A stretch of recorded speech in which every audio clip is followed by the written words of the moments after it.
안녕하세요. 저 미래에셋 투자연금센터의 김동엽이라고 합니다.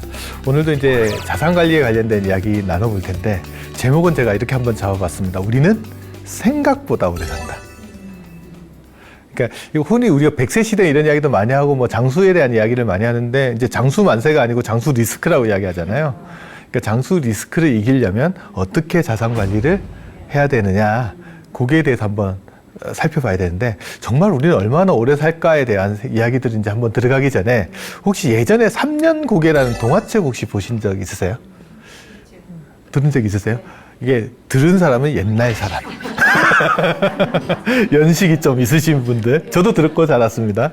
내용은 간단합니다. 어떤 할머니가 고갯길을 가다가 넘어졌어요. 그랬더니 옆에 계시던 분이, 할머니 큰일 났네요. 이 고개에서 자빠지신 분, 넘어지신 분은 3년밖에 못 살아요. 그랬더니 할머니가 너무 당황스럽잖아요. 집에 와서 손주한테 와가지고, 야, 내가 이제 3년밖에 못 산다고 막 한탄을 하면서 자초지정을 이야기를 했더니, 손자가 잘 듣고 있더니, 할머니 너무 좋다. 이게 할머니가 죽는다는데 그게 그렇게 좋냐? 막 그랬더니, 할머니 잘 생각해봐. 저 고개에 가서 3년에 한 번씩 넘어지는 거야. 그럼 할머니는 이제 안 죽을 수 있어. 이게 저는 동화책 속에서 그냥 어릴 때 보고 한번 되게 웃긴다 이런 생각하고 말았었는데, 이게 수명 연장에 대한 이야기를 하고 있는 거예요. 사람의 수명이 이렇게 늘어날 수 있다. 레이먼드 커즈와이라는 분이 있어요. 이분이 미래학자신데, 특이점이 온다라는 책으로 되게 유명하신 분이에요. 특이점이 뭐냐 그러면 이거예요. 지금까지 우리가 알고 있는 거랑 전혀 다른 세상이 열리는 그 지점, 그 특이점이라고 하는데, 그 특이점이 곧 올 거다라는 이야기를 하는데, 거기서 무슨 이야기를 하냐 그러면 수명 탈출 속도에 대해서 이야기를 해요. 이건 또 무슨 어려운 이야기냐. 쉽게 설명해 이거예요. 우리나라 사람의 평균 수명이 한 83.5세 정도 되거든요. 근데 어떤 분이 한 82세 정도 되신 분이 계세요. 이분이, 평균 수명 감안했더니 한 내년쯤이면 나 죽겠구나, 이런 생각할 수 있죠. 그때 1년을 살아봤더니 과학기술이 발달하고 의료기술이 발달하고 보건기술이 발달해서 수명이 1년 더 늘어났어요. 그 84.5세는 1년 더 사나? 또 1년 더 살았더니 또 1년이 더 늘어났어요. 그러니까 평균 수명이 1년에 1년 이상 늘어나면 이론적으로는 사람이 죽지 않죠. 그렇잖아요. 수명이 계속 늘어나고, 내가 살아가는 것보다 수명이 늘어나는 속도가 더 빠른 거 아니에요. 그러니까 뭐 특별한 사고가 없으면은 죽지 않는 시대, 그 시점을 이제 수명 탈출 속도에 도달한다라고 이야기를 하는 거예요. 과연 가능할까? 어찌됐든 저 말이 맞든 틀리든 제 생각으로는 우리가 생각한 것보다 오래 살 수 있는 건 맞는 것 같아요. 이게 이제 타임지에서 수명에 대해서 내놓은 자료인데, 잘 보시면 아기가 있는데 쪽 그림을 잘 보세요. 올해 태어난 아기는 몇 살까지 산다라고 되어 있어요? 142살까지도 살 수 있다. 우와, 저렇게 오래 살라 그러는데, 교회 다니시는 분들은 이제 성경책에 보면 창세기를 보시면 노아의 방주 이야기가 나오잖아요. 노아의 방주에서 이제 하느님이 물로 심판하신 다음에 하신 이야기가 뭐냐면, 인간들의 수명에 대해서 그들의 수명은 한 120년 정도 될 거다 라고 이야기를 하신 게 있을 거예요. 열심히 또 성경책 보신 분은 잘 아실 거예요. 그래서 인간 수명이 몇 살일 거냐 그러면 사람들이 한 120년 정도일 거라고 많이 이야기해요. 근데 실질적으로 기네스북 아시죠? 기네스북 세계 기록만 이렇게 올려놓잖아요. 기네스북에 태어난 날하고 돌아가신 날을 증명할 수 있는 사람 중에 가장 오래 사신 분이 122년 164일 살았다고 되어 있어요. 그래서 사람 수명 한계는 한 120년 정도 되나 보다라고 이제 일반적으로 생각을 많이 해왔는데, 이 타임지가 142살까지도 살 수 있겠구나. 끔찍할 수도 있고, 내가 142살 사는 거는 아직도 짧다고 생각하시는 분도 있을 수 있을 것 같아요.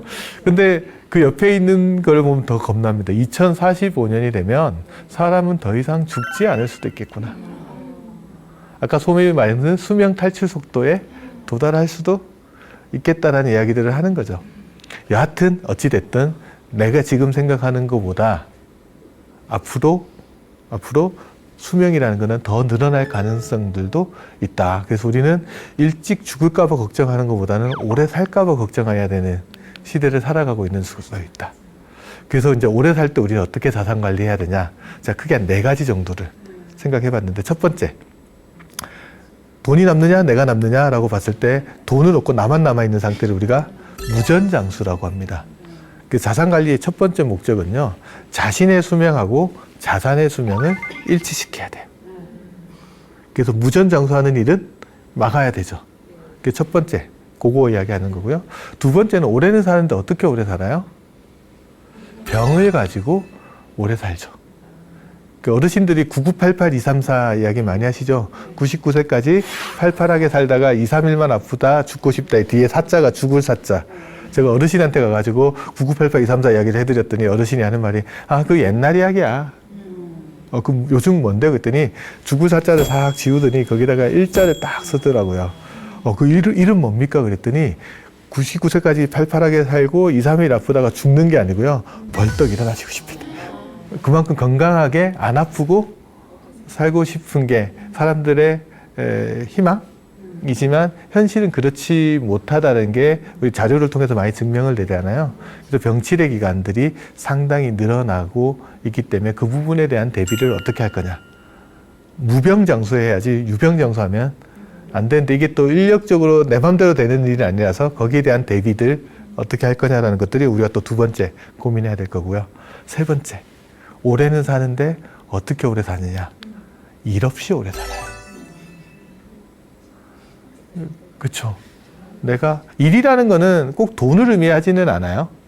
내가 뭔가 할 수 있는 거리들을 이야기를 하는데 그 거리로 내가 뭘 가지고 있느냐. 거기에 대해서 점검을 해봐야 될 거 아니에요. 내가 평생 동안 가져가야 될 나의 소명은 뭐냐. 흔히 일을 이야기할 때는요. 젊은 친구들은 잡이라고 이야기해요. 잡, 직업. 주로 월급하고 연결돼 있죠. 월급 받는 직업을 이야기할 때 많이 이야기하는데 나이가 10년, 20년 들여서 30대, 40대가 되면요. 잡이라는 표현 대신에 커리어라는 표현을 써요. 이력, 경력.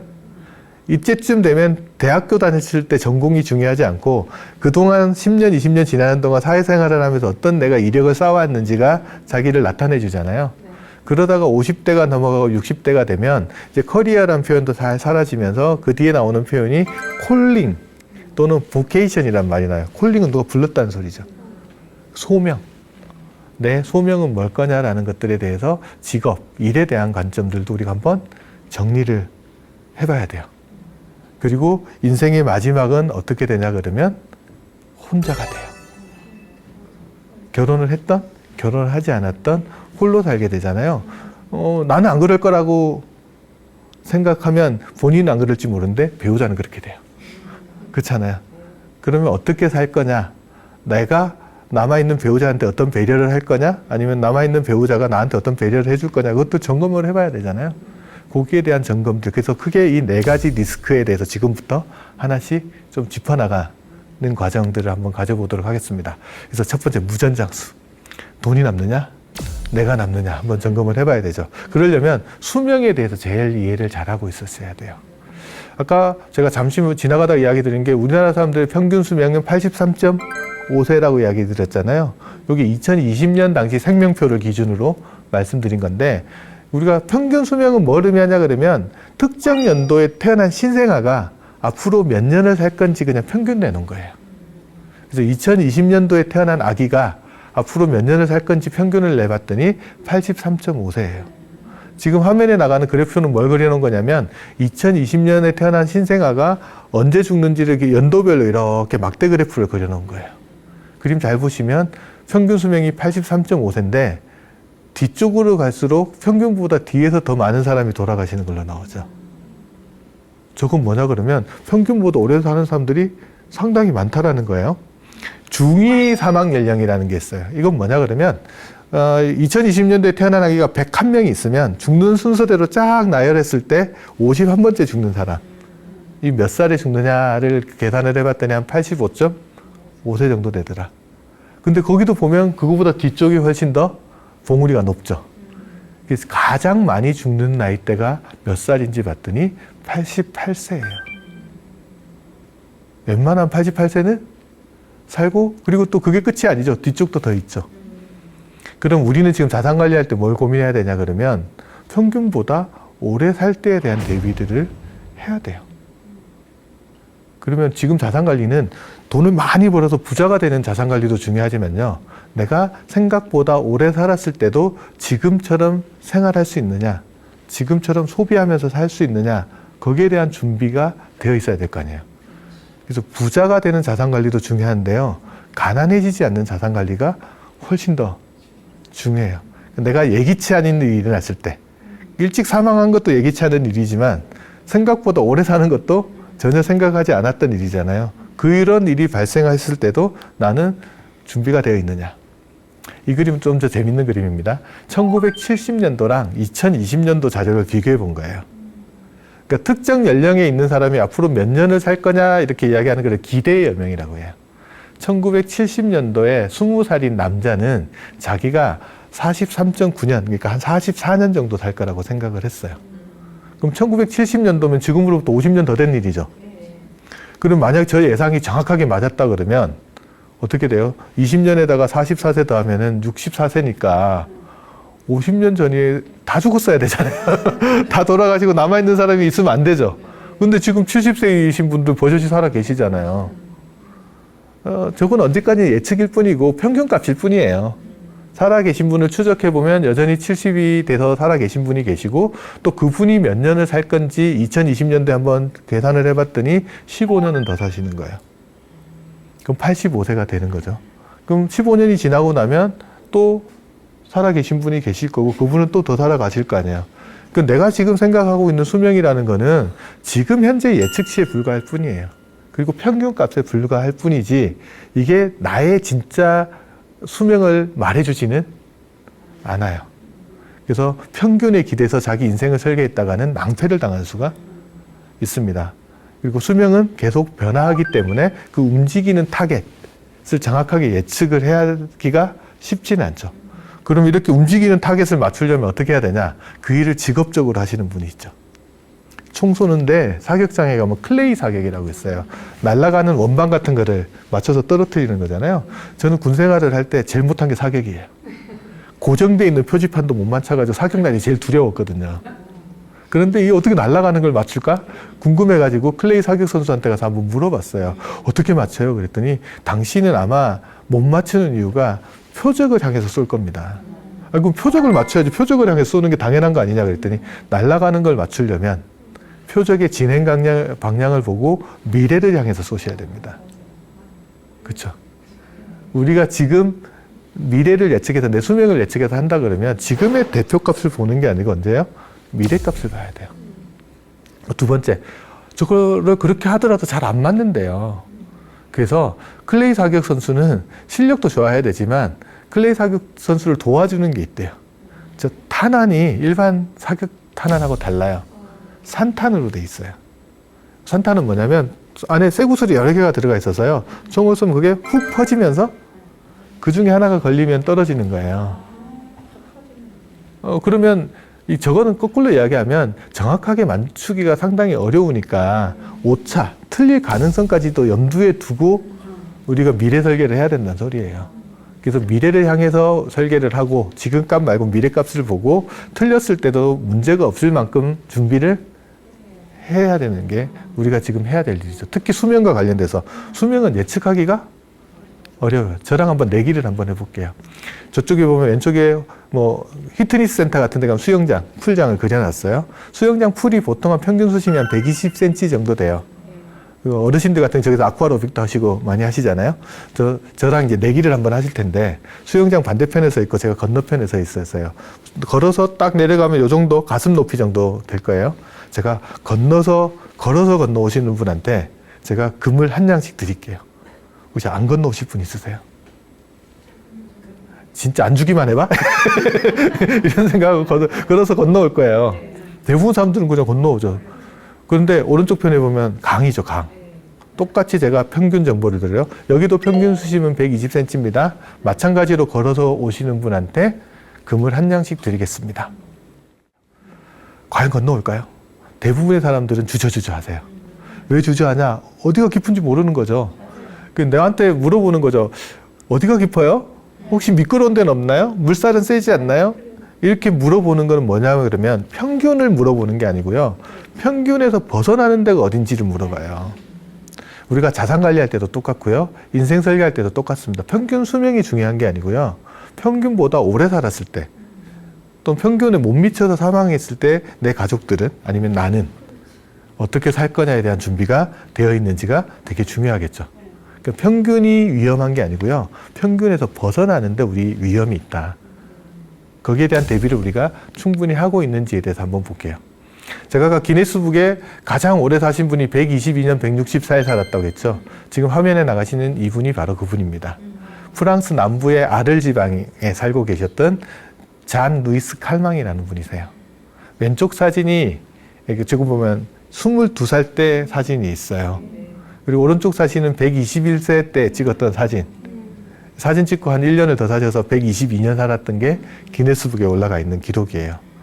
돌아가신 해가 대한민국의 IMF가 터졌던 1997년도. 그럼 돌아가시기 100년 전에 22살 때는 언제예요? 1897년도 우리나라 고종 황제가 계신 그 시절이에요. 자, 한번 여쭤보고 싶어요.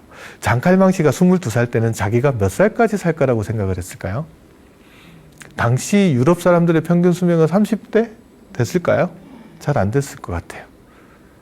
그러면 그분들은 뭐 한 60살까지 산다고 생각했어도 자기가 생각한 것보다는 2배 넘게 사는 거잖아요. 그러면 지금 내가 예측하는 수명만 가지고 생각을 해보면 틀릴 가능성이 상당히 높다라는 거죠. 그래서 제가 궁금해서 장칼망이란 분은 도대체 어떻게 살았을까라고 해서 궁금해서 저분 관련된 자료를 좀 찾아봤어요. 그때 저분이 90살 되셨을 때 집을 매매한 계약서가 하나 남아있더라고요. 저분이 꽤 사셨어요, 동네에서. 남편분이 돌아가시고 이제 혼자 되셨는데 집만 한 채 덩그러니 남아있고 생활비는 없고 이러니까 이 집을 가지고 어떻게 할 수가 없잖아요. 집을 팔긴 팔아야 되는데 팔면 또 주거가 불안정해지잖아요. 그래서 자기를 자문해주는 변호사가 저 장칼망 씨한테 제안을 하는 거예요. 어떻게 제안을 하냐 그러면 지금 시가가 한 10억 원 정도 되는 집이거든요, 당시. 근데 칼망 씨한테 이렇게 제안하는 이 집을 파세요. 팔면 10억 원을 제가 목돈으로 드리는 건 아니고 할머니가 돌아가실 때까지 매달 400만 원씩 드리겠습니다. 그거 가지고 생활비 하시고 할머니 돌아가시고 나면 이 집은 내가 갖겠습니다. 계약 조건이 이거예요. 변호사의 당시 나이가 47살, 그리고 할머니는 90살. 변호사 생각은 어땠을까요? 이 게임에서 내가 질 확률은 거의 없다. 뭐 1년을 살면은 4,800만 원? 네, 집값이 10억인데 10년을 살아도 4억 8천만 원, 집값은 10억인데 20년을 살아도 9억 6천만 원, 집값이 10억이니까 아무리 생각해도 자기가 손해볼 확률은 별로 없을 거라고 해서 그런 제안을 던졌어요. 할머니 입장에서 저 제안을 받아들일까 말까 고민하다가 할머니가 흔쾌히 저 제안을 수락을 해요. 그리고 30년이 지났어요. 변호사가 77살이 되고 할머니가 120세가 되셨어요. 변호사가 먼저 죽어요. 계약서 어디를 봐도 변호사가 먼저 죽었을 때 집을 어떻게 하겠다는 조항은 없죠. 프랑스에 이런 매매 계약 제도들이 있어요. 그걸 피아제라고 하는 개인적으로 하는 주택연금과 같은 거죠. 그런 제도가 있는데 변호사는 무조건 자기가 이길 거라고 생각했는데 졌죠. 이걸 우리가 전문 용어로 뭐라고 하냐면 평균의 함정에 빠졌다라고 이야기를 해요. 평균 수명이 이미 저분은 지나셨고, 그러니까 곧 사망하셔도 내일 죽더라도 이상할 게 없고, 그래서 자기는 이 게임에서 무조건 이길 거라고 생각했는데 평균이란 거는 충분한 모수가 있을 때 그 가운데 값을 이야기해 주는 거잖아요. 근데 모수가 하나밖에 없을 때는 이게 어디로 튈지는 알 수가 없는 일이에요. 그래서 자기 수명을 두고 내기하지 말라 그러거든요. 그렇죠? 근데 할머니 입장에서 한번 볼게요. 할머니 입장에서도 진짜 잘못하면 한 달치 생활비만 받고 10억짜리 집을 넘겨야 되는 무리한 모험수 같잖아요. 근데 저 할머니의 입장은 뭐였을까 제가 곰곰이 생각해 봤어요. 아, 죽어서 부자는 의미가 없다. 죽어서 집 한 채 덩그러니 있으면 뭐예요? 그거보다는 살아있을 동안 현금 흐름, 내가 쓸 수 있는 현금 흐름이 꾸준히 나오는 게 훨씬 더 낫다라는 생각을 하시는 거예요. 그래서 우리가 자산 관리할 때 자신의 수명과 자산의 수명을 일치시켜 놓는다는 게 얼마나 중요하냐. 그거는 뭐 때문에 더 중요하냐면 우리가 알고 있는 수명이 예측하기 어렵기 때문에. 그것 때문에 우리가 고민을 한번 해봐야 돼요. 이제 두 번째, 아까 유병장수라고 이야기하잖아요. 어르신 한 분이 그러더라고요. 야, 나이가 들었더니 밥보다 약을 많이 먹는다. 그렇죠. 50대만 넘어가도 식탁 위에다가 웬간 영양제통들이 이제 하나씩 올라가기 시작해서 이제 어떤 날은 보면은 조그만 접시에다가 약을 이렇게 담아가지고 먹어야 될 정도로 되시는 분들이 있잖아요. 나이가 들면 밥보다 약을 많이 드시는 경우들이 꽤 나옵니다. 지금 화면에 나가는 거는 이제 일본 금융청에서 코로나가 있기 전에 한번 연령대별로 노후가 되면 뭐가 가장 불안할 것 같냐, 두려운 게 뭐냐라고 질문을 던져봤어요. 20대한테 물어봤더니 1등은 뭐예요? 돈이에요. 돈. 2등이 치매, 3등이 자기간병, 4등이 건강, 5등이 부모 간병. 그리고 30대도 1등은 돈, 40대도 1등은 돈, 50대도 1등은 돈. 돈 문제가 제일 심각하고 건강은 그 다음 순서예요. 근데 정작 은퇴 생활을 딱 시작하신 분한테 뭐가 제일 두렵습니까? 60대, 70대는 1등이 뭐예요? 건강. 2등이 치매, 3등이 자기 간병, 그리고 배우자 간병. 이게 어떻게 보면 중요한 거죠. 결국 뭐 돈하고 건강의 문제라는 이야기들을 하는데 나이가 들수록 건강의 중요성들은 훨씬 더 커진다. 그래서 제가 얼마 전에 만났던 어르신은 그 이야기 하더라고요. 나이가 들면서 인생의 마지막까지 지켜야 될 게 3가지가 있다고 이야기를 하시더라고요. 그래서 뭔데요? 여쭤봤더니 첫 번째는 경제적인 자유를 지켜야 된대요. 돈이 있어야 된다는 이야기죠. 두 번째는 거동의 자유가 있어야 돼요. 움직일 수 있어야 된대요. 그 세 번째는 인지의 자유. 생각할 수 있어야 된대요. 그 3가지를 꼭 살아있는 마지막까지 자기는 지키고 싶다. 당신까지는. 가만 듣고 보니까 또 맞는 말 같아요. 그래서 어떻게 살 거냐라는 것들에서도 그 부분은 상당히 중요한 과제가 될 수 있을 거 아니어서 그런 것들을 한번 봐야 됩니다. 이거 지금 그래프는 코끼리 코처럼 이렇게 나와 있는 그래프는 뭐냐 그러면 우리나라 65세 이상 고령자 수가 어떻게 늘어나는지를 보여주는 겁니다. 지금 그림 보시면 2000년도 넘어가면서부터 갑자기 훅 늘어나죠. 근데 가만 보면 아래쪽이 파란색 코끼리가 있고 이쪽에 주황색으로 되어 있는 코끼리가 있죠. 저건 뭐냐 그러면 65세 이상 고령자를 하나의 덩어리로 우리는 보잖아요. 그런데 일본 같은 경우는 65세 이상 고령자를 둘로 나눠요. 65세부터 74세까지를 정기 고령자, 75세 이후를 후기 고령자라고 나눠요. 그러면 정기 고령자를 가지고 보면 74세가 되기 전까지는 대부분 활동이 되게 많이 하시고 그러잖아요. 그래서 액티브 신이요. 그러니까 많이 움직이시고 계시죠. 우리가 58세대라고 들어보셨어요? 58이 58년 개띠를 이야기하는 게 아니고 올드 피플, 오래된 사람인데 with active lives 해가지고 아주 활동적으로 행동하시는 올드 피플, 그러니까 나이 드신 분들은 이제 우리가 58세대라고 이야기를 하거든요. 그분들이 늘어나는데 보시면 우리나라 같은 경우는 한 2030년 정도까지는 고령자가 늘어나는데 어떤 고령자가 늘어나냐 그러면 74세까지 되는 정기 고령자가 늘어나는 추세를 보여요. 게다가 2030년이 넘어가면 누가 늘어나요? 후기 고령자. 후기 고령자들은 대부분 어때요? 활동적이기보다는 조금 병치레나 병간호나 유병이죠.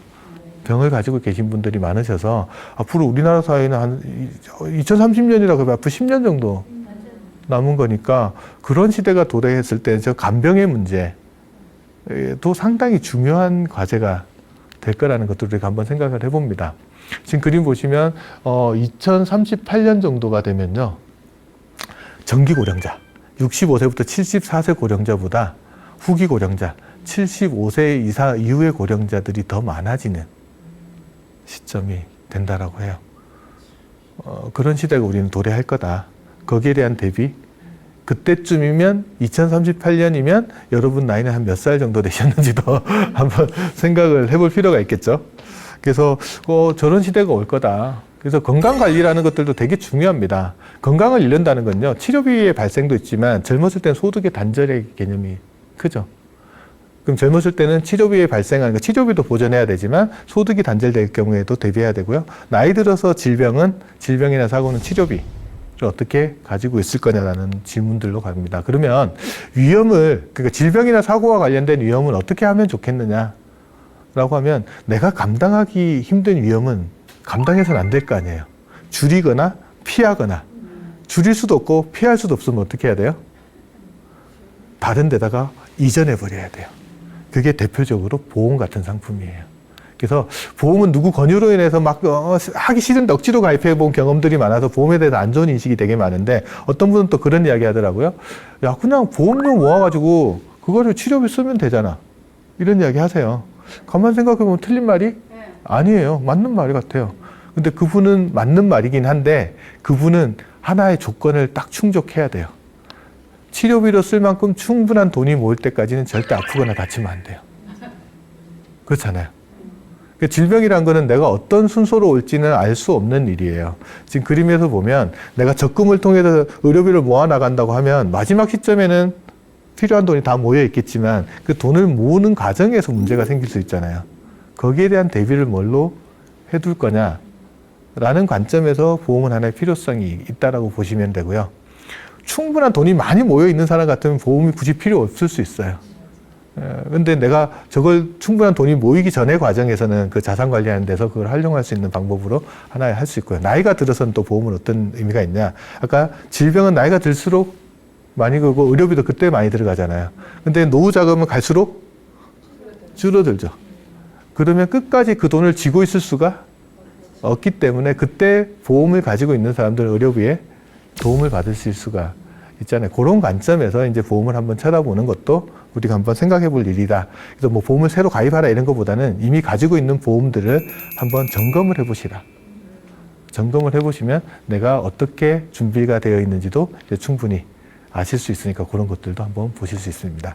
제가 세 번째 리스크는 제가 뭘 설명드렸냐면 일 없이 오래 사는 무업장수. 날마다 휴일이면 행복할까요? 어릴 때는 휴일이면 좋아하잖아요. 저는 3일 연휴 쉬고 나왔다면 그 다음날 출근하기 싫던데. 사람마다 휴일에 대한 생각이 다르죠. 이거는 광고 천재라고 불리는 이재석 씨가 청년 실업에 관련돼서 하는 포스터를 하나 만든 거예요. 6월달 달력인데 1일부터 31일까지가 다 뭐예요? 다 빨간색이에요. 그리고 날마다 휴일이면 좋을까요? 그 밑에 날마다 휴일인 사람에게는 하루하루가 고통입니다. 이게 청년 실업에 대해서 이야기하는 광고인데 저는 가만 생각하면 이게 노년의 은퇴자분한테도 동일하게 적용될 수 있지 않을까? 그래서 일 없이 오래 산다라는 것들이 소위 말해서 무이고에 대한 이야기를 하는 거잖아요. 그래서 일에 대한 정의를 한번 내려볼 필요가 있다. 이동순 씨의 시 중에 아버님의 일기라는 시가 있어요. 어떤 내용이냐면 아버님이 돌아가신 다음에 일기장을 뚝 뒤져봤더니 일기장에 모년 모일 종일 본가 하루 종일 집에 있었다는 이야기죠. 원종 집에만 있었는데 이 종일 본가라고 써 있는 게 전체 일기장의 8화를 넘어요. 그러니까 아버님의 고독한 노년에 대해서 한번 생각해 볼 수 있는 거잖아요. 그래서 우리는 일에 대해서 어떤 생각을 가지고 있냐. 우리가 정년퇴직을 하면 되게 막 축하도 하고 막 박수도 치고 그러는데 일본에서 최근에 나왔던 소설 중에 끝난 사람이라는 소설이 있어요. 거기에 뭐라고 돼 있냐 그러면 정년퇴직은 땡땡땡땡이다. 그러면서 생전에 하는 장례식이다. 그렇게 말을 해놔요. 이렇게 기운이 팔팔한데 죽은 사람 취급하면서 왁자지껄하게 이별의식을 하면서 사람을 일터에서 떠나보내는 마치 장례식 같다. 생전 장례식 같다. 평화롭게 즐거운 여생을 즐길 수 있는 타입이라는 건 없다는 거예요. 여생은 살아있는 사람한테 무슨 여생이라는 게 있냐. 그래서 나는 지금도 일을 할 수 있고 할 수 있는데 마치 정년퇴직이라는 통해서 사회에 쓸모없는 사람을 만들어내는 것들은 좀 안 맞는 것 같다. 그런 이야기들에 대한 이야기들을 하고 있는데 한번 잘 생각해 볼 일 같아요. 그래서 일이라는 건 도대체 뭘까? 라는 고민들을 한번 해보면 일에 대해서 질문을 던지면 일이 우리한테 가져다 주는 거는 뭐 제가 보기엔 한 3가지 정도가 있는 거죠. 하나는 돈, 하나는 시간 관리, 세 번째는 관계. 일터에서 관계가 생기잖아요. 그러면 삼각형을 딱 그려놓고요. 꼭지점에다가 돈, 시간, 관계를 이렇게 딱 정해놓은 다음에 과연 나는 어느 쪽에 더 중점을 두고 있느냐. 생각해 볼 수 있죠. 어디에 더 중점을 줄까요? 사람마다 다 다르죠. 가운데 딱 찍으시는 분도 있으실 거고 돈 쪽으로 젊은 친구들은 돈 쪽으로 많이 가 있을 수도 있고 요즘 젊은 친구들은 워라밸 시간이나 관계 쪽에 훨씬 더 방점을 많이 찍는 친구들도 있을 수 있을 것 같아요. 그래서 나한테 일은 뭐냐 라는 정의들을 한번 내려볼 수 있겠죠. 그리고 일을 하는 타입을 제가 보니까 크게 한 4종류의 타입이 있는 것 같아요. 제일 좋은 타입은 뭐냐 그러면 자기가 하고 싶은 일을 하면서 돈 버는 사람이에요. 정말 이런 거 하고 싶어요, 저도. 근데 하고 싶은 일 하면서 돈을 벌 수 있다 그러면 이분한테는 은퇴라는 게 필요가 없죠. 그냥 계속 하고 싶은 일 하면 되잖아요. 그래서 이게 제일 베스트 한 사람 타입인데 문제는 이런 일이 많지 않다라는 거예요. 그래서 사람들은, 대부분의 사람들은 원하는 일을 하면서 돈을 벌지 못하니까 두 번째 타입을 선택을 해요. 원하는 일을 나중에 하려고 지금 돈을 열심히 벌어요. 직장 생활 하시는 분의 상당수가 여기에 해당되겠죠. 그러니까 원하는 일을 빨리 하고 싶으면 어떻게 해야 돼요? 지금 빨리 많이 벌어야 돼요. 이게 요즘 소위 말하고 있는 파이낸셜, 재무적으로 일찍 독립을 해서 리타이어, 은퇴를 일찍 하겠다는 파이어족이 여기에 해당되죠. 그러니까 이분들한테 은퇴라는 건 어떤 거냐면 내가 지금 하기 싫은 일을 떠나서 하고 싶은 일로 가는 이벤트예요. 은퇴는 되게 기쁜 이벤트겠죠. 일을 정의하기에 따라서. 근데 문제는 수명이 계속 늘어나면서 이게 뒤쪽이 너무 늘어나다 보니까 그 충분한 돈을 모으려면 자꾸 오래 일을 해야 되는 거예요. 이러다가 언제 은퇴? 못할 수도 있겠다 라는 생각이 들어서 세 번째 스타일이 나타납니다. 야, 언제까지 하고 싶은 일을 뒤로 미룰 거야? 지금 해!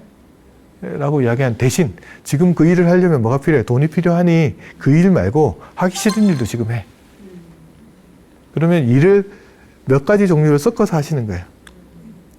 포트폴리오 인생이라는 말 들어보셨어요? 직업을 여러 개를 가지고 있는 거예요. 소위 말하는 N잡러라고 들어보셨죠? 잡을 N개를 가지고 있는 거예요. 그 중에 하나는 자기가 정말 하고 싶은 일이고요. 그 일을 하기 위해서 나머지 일들이 어떻게 해줘요? 지원을 해주는 거예요.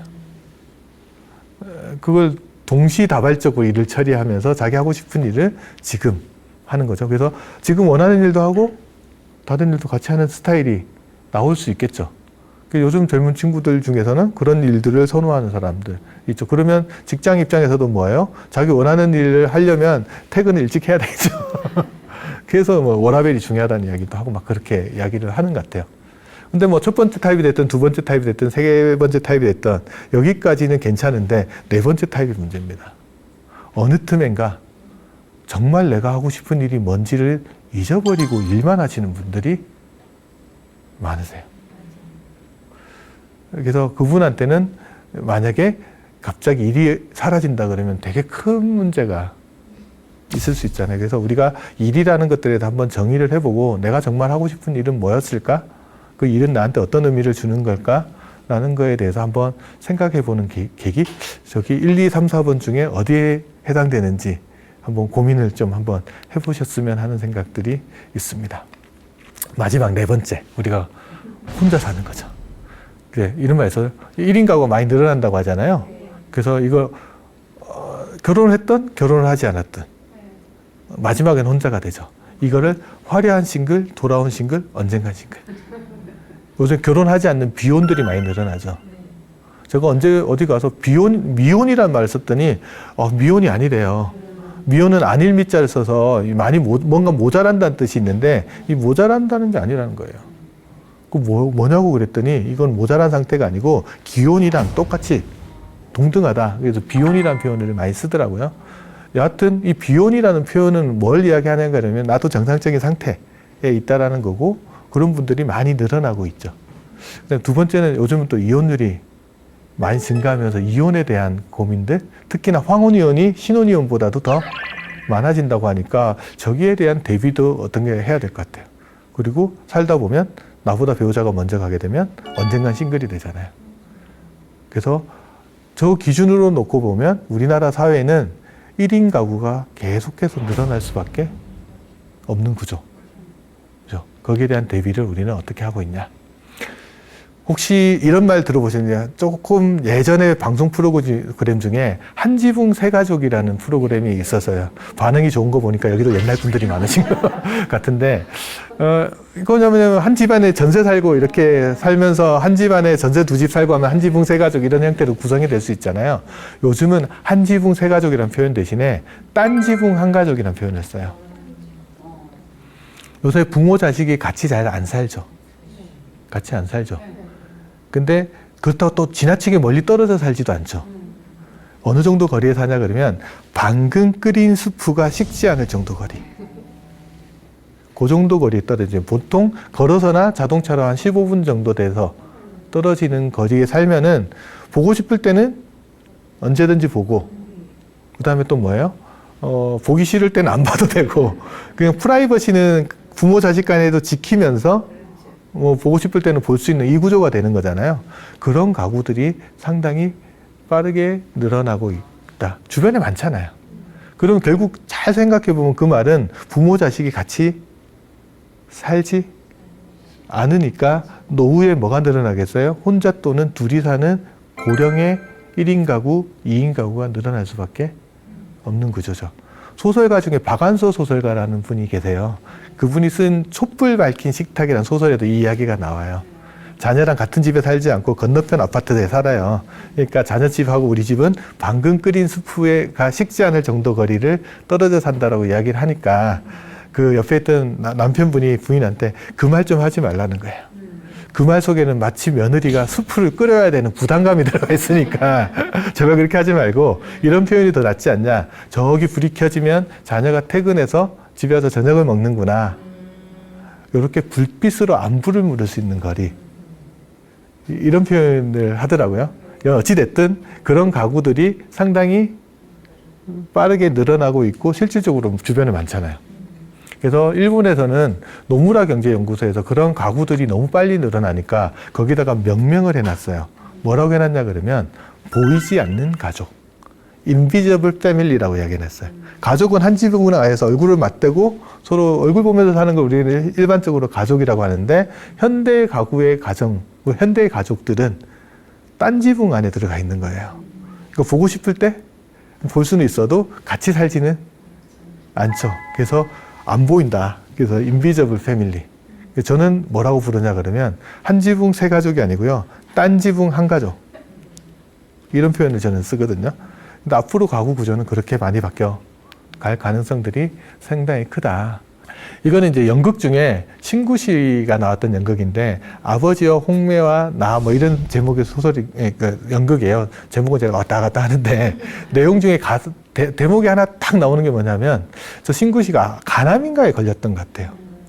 그랬더니 둘째 아들이 와가지고 아버지는 그 흔한 암보험도 하나 안 들어놨냐고 막 그러니까 저 손숙 씨가 하는 말이 이런 말을 해요. 우리한테는 너희들이 보험 아이가. 근데 보험이 부도가 났어. 애들이 안 챙겨주는 거야. 그 현실이잖아요. 그런 모습들을 보면서 이제 가족들이 부모 자식 간들이 같이 살지 않고 약간은 파편화돼 나가는 모습들. 결국은 나는 그렇게 생각하지 않을지 모르겠지만 결국 인생의 마지막은 내가 자녀랑 같이 살기보다는 나 혼자 또 나 배우자랑 둘이 이렇게 살 확률이 훨씬 더 높으니까 거기에 대한 대비들을 충분히 한번 해봐야 될 거라는 생각이 들어요. 지금 나가는 그래프가 2020년부터 2050년까지 우리나라 가구 구성표를 보여준 건데 2020년 기준으로 보면 1인 가구가 31.2% 정도 돼요. 근데 2050년이 되면 거의 한 40% 정도 되죠. 부부 가구까지 합치면 얼마예요? 63% 정도 되죠. 오, 늘어요. 이 그림은 잘 보세요. 1인 가구를 쭉 보시는데 연령대별로 한번 봐보세요. 2050년도가 되면 70대 1인 가구, 그 60대 이상 1인 가구를 다 합치면은 전체 1인 가구의 절반을 넘어가요. 그러니까 지금 뭐가 늘어나냐 그러면요. 60대 이후에 혼자 사는 가구들이 빠르게 늘어난다. 그거는 통계로도 나오는 이야기고요. 이 그림을 잘 보면요. 2020년대는 1인 가구를 보게 되면은 20대, 30대 1인 가구가 많아요. 그런데 2040년, 50년을 가면 어디 1인 가구가 많아지냐면 70대, 80대의 1인 가구들이 많아져요. 그러니까 앞으로 우리가 살아갈 세상이라는 거죠. 그러면 70대, 80대 혼자 또는 둘이, 부부 둘이 산다? 뭐가 제일 하기 싫을까요? 밥하는 게 싫을 겁니다. 누군가 밥 대신해줬으면 좋겠다는 생각을 되게 많이 할 거예요. 그래서 그런 부분들도 한번 고민해봐야 되죠. 그래서 그런 것들 어떻게 할 거냐? 그래서 집에서, 그래서 외국 같은 경우에는 코하우징이라는 형태의 주택들이 되게 많이 나타나요. 그건 뭐냐 그러면 집안에서 주방시설 같은 거는 싹 빼고 아주 심플하게만 만들어 놓고요. 마을 한가운데에다가 공동주방을 집어넣는 거예요. 그래서 당번을 정해서 와서 밥을 하고 서로 커뮤니티도 거기서 이루어지게끔 만들어지고, 요즘 새로 짓는 아파트들이 커뮤니티 시설 되게 많이 하잖아요. 그런 것도 관련이 있는 것 같아요. 그 다음에 이혼하시는 분들도 되게 늘어나면서부터 이런 말도 나오죠. 70대 어르신이 우리나라에 황혼이혼이라는 말이 처음 유행하게 만드신 분이신데 무슨 이야기 하냐면, 이혼을 하고 싶어서 가정법원에다가 재판을 냈더니 70까지 같이 살았으니까 뭐 남은 인생 얼마 안 되니까 같이 사십시오 이렇게 판결을 내린 거예요. 화가 나서 뭐라고 했냐면 난 내일 죽더라도 오늘 이혼할 거다. 이런 표현을 해놨는데, 지금은 그런 이혼들이 많이, 나이 들어서 이혼하는 것들이 많이 늘어나고, 심지어 뭐 조론 이런 것들도 많이 늘어나면서 재산 분할 문제도 되게 심각해지고, 또 연금을 분할해서 받는 경우들도 상당히 많아졌어요. 우리 받는 국민연금 있죠? 국민연금도요, 부부 생활을 5년 이상 같이 하면서 연금 부은 사람이 이혼하잖아요? 그럼 나중에 연금 수령할 때, 야, 네 연금 받는 것 중에 내 목도 있으니까 나눠줘 이렇게 청구할 수 있어요. 그 분할연금이라고 그래요.